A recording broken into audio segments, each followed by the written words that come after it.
Hello, everyone, and welcome. It is I, your favorite demon, but not mine, the Tona Makai, Master of Minds and of Men. It is the end of January, and we are looking at one more movie that has a potentially more famous remake. Though I don't think this one is potentially. I am sure the remake is more famous. But is it warranted? Well, I'll be the one to tell you that when today I look at the original Ocean's 11. So go ahead and hit subscribe, and let's get to the casino. The movie is Ocean's 11, directed by Milestone, a wildly famous director, one of the classic Hollywood directors, with just a few well-known films under his belt, such as Two Arabian Nights, All Quiet on the Western Front, Of Mice and Men, A Walk in the Sun, Les Mis. In fact, this was one of his final films, and he even did Mutiny on the Bounty after this. Needless to say, this film is in rather good hands. They really don't make them like him anymore. This was based on a story by George Clayton Jones and Jack Golden Russell. Those two sound like pro wrestling names from the 70s. Can you hear that? To the ring, George Clayton Jefferson from the Deadlands and his partner, Jack Golden Russell from the Doghouse. George has a number of writing credits from novels and TV and movies like The Twilight Zone and Logan's Run. Jack Russell Terrier has written this and little else. Starring The Rat Pack, Frank Sinatra, Dean Martin, Sammy Davis Jr., Peter Lawford, Joey Bishop, among others. Do I really need to tell you who the Rat Pack are? If you don't know, go ahead and Google this one. It'll save me a lot of time. Release date was August 3rd, 1960. That's the date it came out in Las Vegas, appropriately enough. What came out around the same time?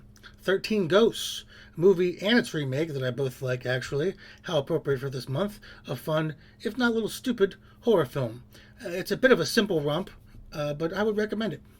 And Little Shop of Horrors, a Roger Corman movie, though there are plenty of those. And once again, how appropriate. It's the less famous version of the story, with the 1986 one being seen as more of the definitive one.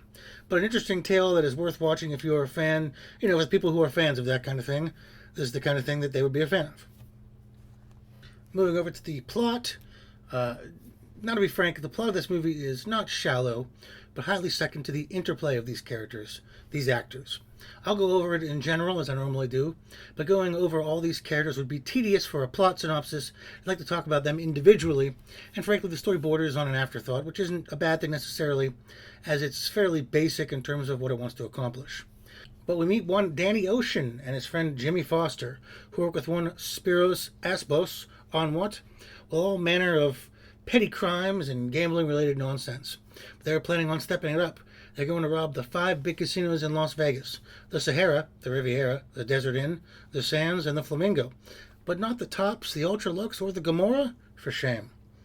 Who are they going to do all this daunting task with? Well, Danny's old platoon in World War II, the 82nd Airborne, consisting of, wouldn't you know it, 11 men in total, all of which I'll go over in my character section, like I said. But after what is now the classic getting the team together troop, which takes up a good portion of the first 2 acts, they all arrive in Las Vegas, where everyone gets to work, from electrical box manipulation to demolition, driving a garbage truck, applying infrared paint, singing in the lounge, or just standing around. Everyone has their part. And it seemingly goes off without a hitch. They hit all the casinos simultaneously with 2-man teams, hide the money in a garage dump, and hang around town until they can get out of it. But a few things begin to form the cracks in this plan. First off, their electrical engineer, Tony Bergdorf, dies. He puts a real downer on the situation. Also, the police try and lock down the town to find these fellows. But not only are the police on the chase, but the casinos have hired a man by the name of Duke Santos, who has connections everywhere. And one of those connections is his soon-to-be wife, who is also Jimmy Foster's mother. Well, this leads to Duke putting things together and trying to blackmail the boys that they won't be gotten over on, and they hide the money in Tony's coffin, knowing his wife will ship it back to San Francisco. Sadly, just as sadly as poor Tony's death, the wife is convinced by the funeral home director to just get Tony cremated here in Las Vegas. It would be cheaper, which she goes along with, and the men walk away empty-handed and sullen. Now let's talk about this, starting off with the directing. It's competent enough. Lars Milestone, as I mentioned, is a good director, and everything runs smoothly. It's just really, this movie is about the Rat Pack and their interactions. It's mostly just talking and seeing the charm of these people mingle. Everything else is kind of an afterthought. These guys don't need a lot of direction, and frankly, I have a hard time believing a lot of them would take notes or advice anyways. So yeah, just fine. Moving over to the cine, was a little bit of a disappointing. You kind of expect more colorful Las Vegas experiences, but a lot of this was dark bars, dim hotel rooms. The the lighting was dark. It was often dark outside. It wasn't very bright or flashy. I don't know if we were supposed to be trying to see this as seedy side of life. Certainly didn't get that kind of indication. Nothing really stood out. Nothing was quite as glitz as I expected. Nothing was bad or offensive. Just kind of static and low. Shocker for a movie set in Las Vegas. The story, etc., it was a solid story. I mean, it was fairly simple. Group of friends get together, pull a heist. Nothing more, nothing less, really. There were some subplots that waxed and waned. Danny Ocean's love life was brought up a few times, with him being on the outs with his long-suffering wife, and his girlfriend being kind of a bitch. But it didn't go anywhere.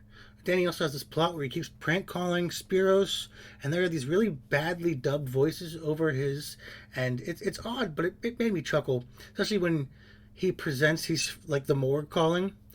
The best story was Tony's, but I'll get to that when I talk about him. I do like when they talked about their military service together a number of times and how these people make sense to be executing this kind of tactical maneuver. Now it's not some mob underworld hit or anything. It added some cohesion to the team and made sense why these slightly diverse characters would know or interact with each other and why they feel such a connection to make sure they all make it out of this with their fair share. I have two big squabbles though. What was with the infrared paint? It was like something out of a James Bond movie, and it was a big part of the third act that is only really used briefly. It was just odd. I didn't hate it. It just came out of nowhere and seemed like they were using a MacGuffin here to get themselves out of a plot hole. Now, my second is more minor, but the ending, it almost comes off as if they deserve this. Like, these are bad people who got what was coming to them. But I didn't get that from any of these men. None of these were cruel people, misguided in some ways. Yeah, I don't know. It was a nice twist, but the tone was off. As far as pacing, it was 2 acts of setup, 1 act of execution, and it did that fairly well. Setup wasn't quite as slow as I had anticipated, but it did have a number of moments that dragged, though they tried to mix it up with every scene being essentially about a different member or multiple members of the crew. But even then, it kind of couldn't justify its 127-minute runtime. As far as the third act, this was the slowest. We had to have Tony get into each of the 5 hotels to look at the electrical wiring, and we see this 5 goddamn times, with slight variations, but no real tension. So it is taking up like 5 minutes of the movie at a time. I mean, it's smart enough. That's what they were going for. It just doesn't make for highly exciting action. Now, the characters. Now, here's where the movie really shines. I'm going to go over all 11, even if briefly, and a few others. Starting with Danny Ocean, old Blue Eyes himself, Frank Sinatra. And boy, does he have a lot of charisma. And you're going to hear the word charisma a lot because, frankly, every one of these guys has it. And his charisma is mostly in scenes with him mostly talking to one other person. His interplay with Peter Lawford, who plays Jimmy Foster, Dean Martin, who's Sam Harmon, Spiros, and Angie Dickinson, who plays his wife, are some of the best interactions in the movie. He's calm, cool, collected, and knows just what to do next. He's always trying to think ahead. I honestly would have liked to have seen him reunite with Angie at the end of the movie as their plot just kind of tapers off. But in group scenes, he's just kind of flat. He doesn't come off as a leader, a commander. He just kind of shrugs in the background. He feels kind of lost as a retired military personnel planning a heist, to be honest. He does have a number of good lines, like one when he's talking to Vince Massler, and Vince is given a plane ticket to go to Vegas. He asks, well, what am I going to tell my wife? And Danny goes, tell you love her. That'll hold her for a few weeks. But yeah, overall, his character was a bit of a disappointing performance. Speaking of disappointing, this next character is the entire opposite of that. Sam Harmon, played by Dean Martin. And he is the absolute highlight of this movie, much as I expected. He was charming, witty, he looked good. He was the only one besides Sammy Davis that sang. Though I have a question. He sang Ain't That a Kick in the Head? Not fully, but lines here and there throughout the film. Does that song exist in the Ocean's world? And who sang it there, if it does? Something I wondered. His job at the casino was to be a lounge singer. I'm sure that was a difficult job for him to fake. He also gives the best speech trying to talk everyone out of doing the job. We're 15 years older, etc. But when no one backs down, he jumps right back into the fray. Once again, him and Angie Dickinson have great chemistry, just like her and Frank. Honestly, I could just have him talk at people for hours. I used to watch those old Dean Martin roasts when I was a kid, and I loved them. So I have some fondness for Dino to begin with. He also had some of the best lines. When Curly first sees him at the airport, he goes, hey, Sam Harmon. And Sam goes, that takes care of me. Now what about you? Not remembering Curly's name. When asked about Hawaii, where he was living. He says, Hawaii, great sunrise, only one a day, but they're working on it. Everything he says was the smoothest. High praise. Moving to Josh Howard, Sammy Davis Jr.'s character. Man, he is so much fun and incredibly important to the plot, but gets virtually no screen time. Like, I don't know if it was because he was black and wouldn't fit in with Vegas in the 60s. I don't really know much about Vegas, especially around the time, because I don't really recall him seeing him in any of the casinos. He drives the garbage truck, he passes out the fucking infrared paint, and he's the only other guy besides Dino that gets a song. But he's kind of not given much time to shine, though he does with what he's given. There are a few racial jokes, nothing too offensive thrown in there, and one at his expense, so keep that in mind, as people may be offended by it. But yeah, I wish we got a lot more Sammy. To Jimmy Foster, who's Peter Lawford's character, who felt like the real leader of the team. He kind of a little more straight-laced and proud. He has a more commanding presence to him naturally. He was the one whose story arc kind of had an ending to it, of sorts. He's a mama's boy with a silver spoon, and his mom's been married 5 times. Well, she's working on a 6th with this shady fella, Duke Santos, who's a bit notorious. They don't much like each other, Jimmy and Duke, with Jimmy even challenging Duke to drink despite his stomach problems. Well, this is how Duke ends up putting it all together. Who is who and trying to blackmail them all, as when he finds out Tony dies and he was in the 82nd Airborne, then when Jimmy's mom tells Duke Jimmy and all of his friends are in town, he puts 2 and 2 together. Well, the money ends up burnt. We don't know what Duke is going to do next, but I guess nothing, as there ain't no money. Once again, lots of charm. Him and Frank were great together, as well as him and Dean. He says it's about his mom. I had so much mother love, you'd thought I was a quintuplets. To Tony Bergdorf, played by the late, great Richard Conte, who you may know from The Godfather or the great episode of The Twilight Zone, Perchance to Dream, among many other things. I really liked his character here, but man, they lay it on thick. He gets out of prison, finally getting to see his son for the first time in a year or so. He wants to make things right with him. He refuses the casino job initially, but then he finds out he has cancer and wants the money to give to his son to give him a better life. He's the electrician, so he does all the goddamn work, and he fucking dies in the streets. Alone and penniless, not able to see his boy anymore. I teared up at his death, and he knew it was coming, but it was good, and it gave Danny some reason to show some level of emotion. I wish we would have seen more with his kid, and the abacus his kid made him in military school would seem like it could have been more significant or important than it ended up being not at all. To Mushy O'Connor's, Joey Bishop's character. You think he's going to be important because he hangs around Spiros all the time for the first 2 acts, but then isn't. And honestly looks too similar to Peter Reimer. And there's one scene they're sitting one behind the other, and I got them confused for a second. To the aforementioned Peter Reimer, Norman Fell's character. I don't know how I got there, I don't know what he does, and he falls into the cracks amongst the far more charismatic people. Roger Cornell, Henry Silva's character. Tall, good-looking, big, wide Cheshire cat smile. A schemer. He's the one who rounds up most of the men. Sweet-talking or doing whatever he has to get them. By the time everyone is rounded up, he's just another body. Kind of a shame. I wanted to see a little more of him. Vince Massler.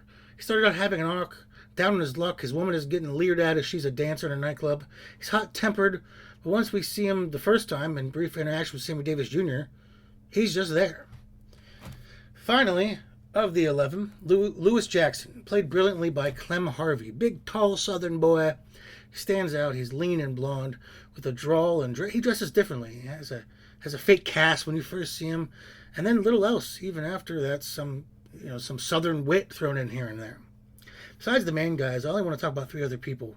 I mean, this movie had a huge cast, and most of it was just them talking to each other. So you can see, well, I need to kind of go over them so diligently. Duke Santos, played by Cesar Romero, the Joker. Man, is he a bigger guy than I thought. He's taller and more muscular with that sharp jaw, that mustache, and the mobster wit. He is a good foil for this movie. He starts out kind of silly, but grows into a more competent character, fiendish almost, asking for 30% from the casino owners, in a scene that felt like the one in The Dark Knight with another Joker, where he asks for half, which Duke does when he goes to the boys, asking for half. I wonder if him and Jimmy's mom ever got hitched.